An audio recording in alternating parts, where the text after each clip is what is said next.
So imagine just for a second an alien turned up on Earth and they have no idea what's going on. And one day they turn around and they say to you, "Oi, bruv," because you know they've adopted a London accent. Just go with it. "Oi, bruv, what are those guys doing over there?" "Oh, them? They're smoking." And the alien is going to be like, "What is smoking?" And you're like, "Well, basically some humans like to inhale poison into their lungs, reducing their overall life expectancy and causing a lot of problematic health concerns." And the alien is going to be like, "You what, mate?" I don't understand it either. But I'm genuinely interested in why people smoke when they know of all the health concerns that it brings. So I thought I'd ask a few people. I've spoken to 2 people about this, one of which who used to smoke and one of which who still smokes. And a common reason as to why people start smoking, you know, when you're younger, is to fit in, is because, you know, a lot of people used to do it to prove yourself. Some people are quite nostalgic in the sense that it brings back memories of, you know, people who have passed away or loved ones or whoever. And some people smoke because they think that it helps them relax if they are stressed, but actually I've just done some research on this, and smoking actually increases anxiety and tension. Nicotine creates an immediate sense of relaxation, so people that smoke think that it reduces stress and anxiety, but apparently it doesn't. Just want to throw that out there because I did some research.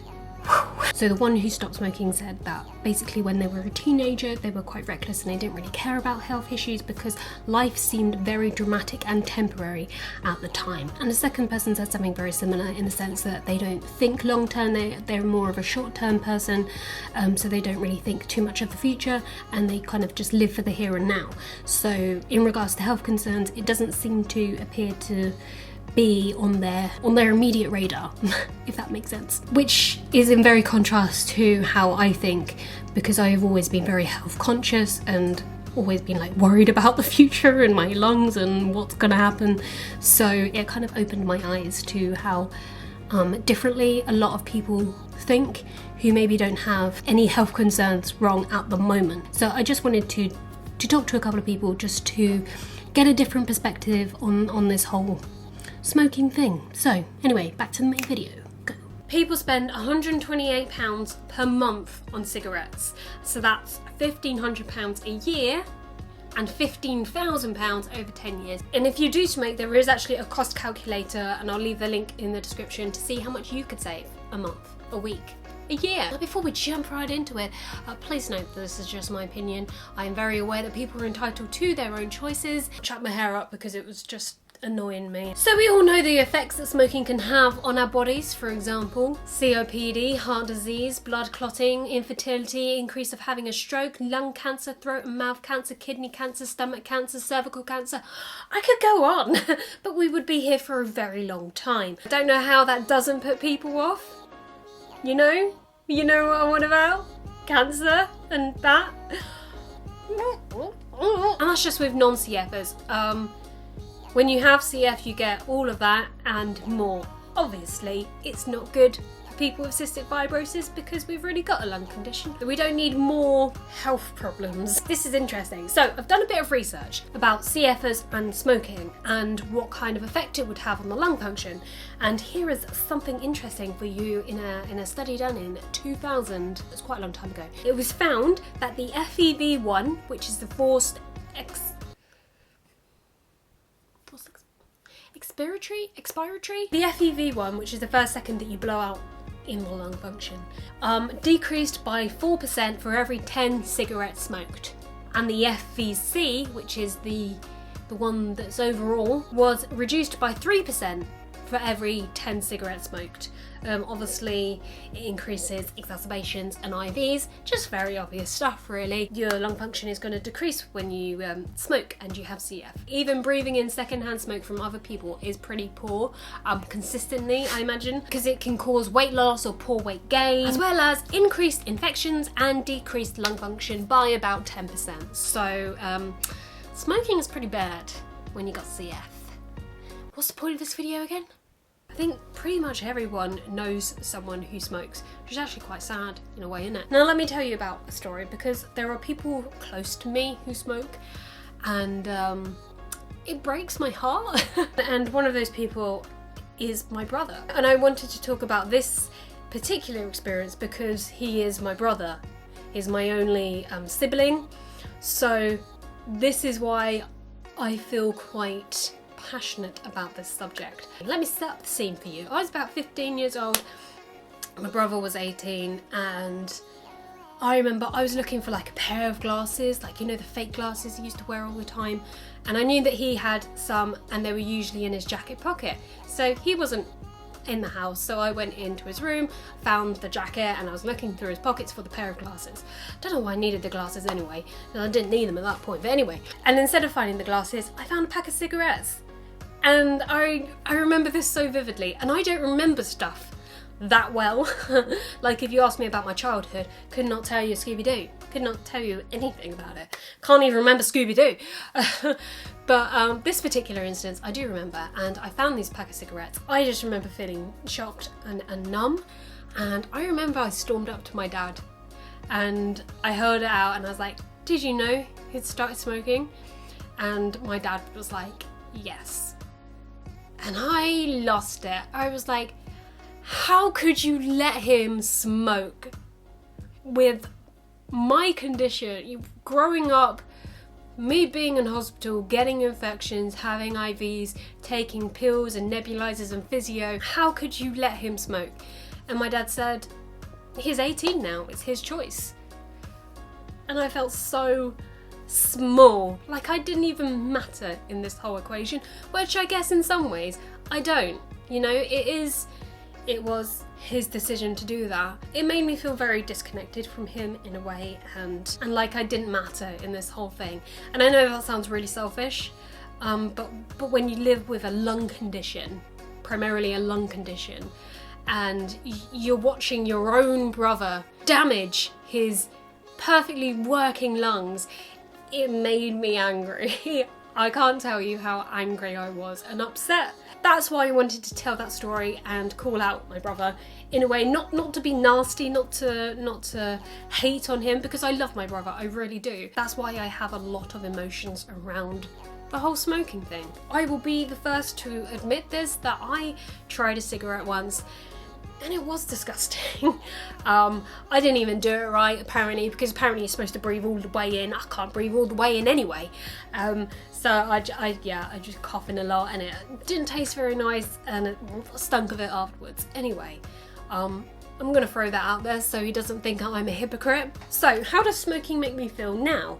Well, I can tell you it brings up 3 prominent emotions. The first of which is sadness, I guess. Sadness that people are choosing to smoke, and they've made that choice to purposely reduce their life expectancy.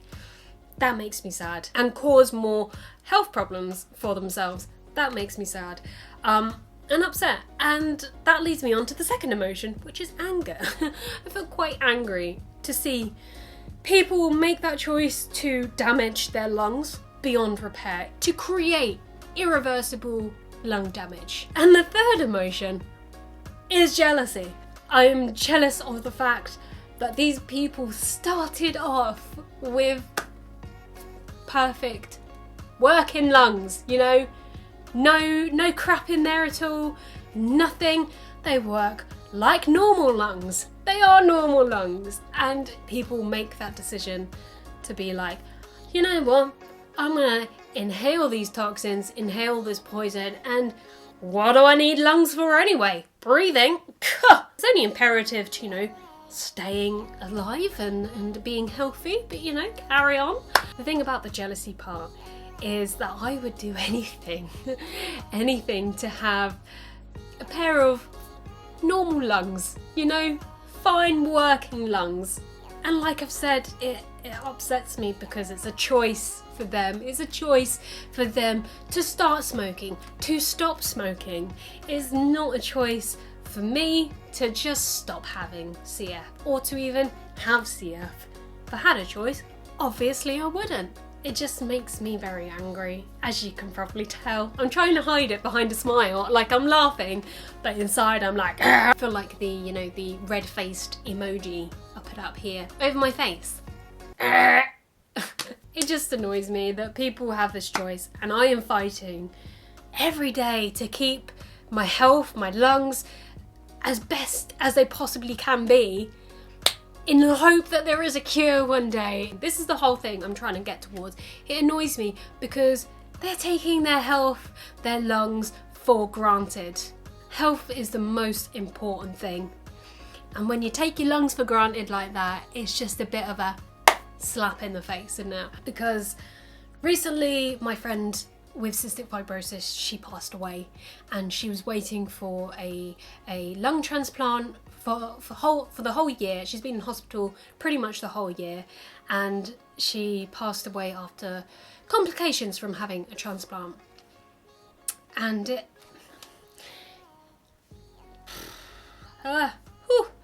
it just upsets me that people take their health for granted. People don't know how lucky they are to not have to deal with, 20 to 30 pills a day, 4 nebulizers, physio, inhalers, nasal sprays, the clinic appointments, the IVs, the sinus surgery, the double lung transplants, the constant hospital visits, the fear of having a lung condition, and not knowing what your future entails, not knowing if the next week things could go downhill at any second. You could pick up a bug anywhere and your lung function could plummet, and it could take years to get it back to where it was, if it gets back up there.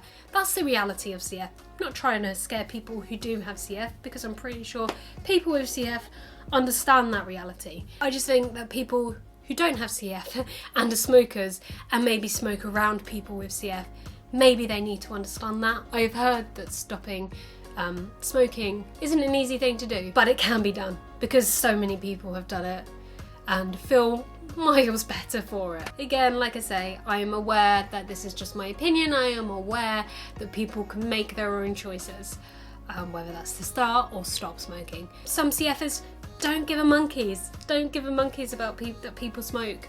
We're all very different. Just don't take your health for granted. Yeah, so that's been a video, isn't it? Thank you so much for watching to the end, and give this video a thumbs up if you agreed or enjoyed this video in any kind of way, and it really helps out my channel if you drop a comment down below and share it to a mate, share it to a family member, share it all over the place. Sharing platter. I don't know. Yeah, let's go with that. A sharing platter. I do love a sharing platter. And subscribe if you wanna, because I make all kinds of videos on CF, on mental health and vlogs, and I'm doing this wavy thing. Why? We will never know. And I'll see you in the next one. This is obviously just a fake cigarette in it. I'm not gonna have a real one lying about, Just gonna tuck it behind my ear like all the pricks do.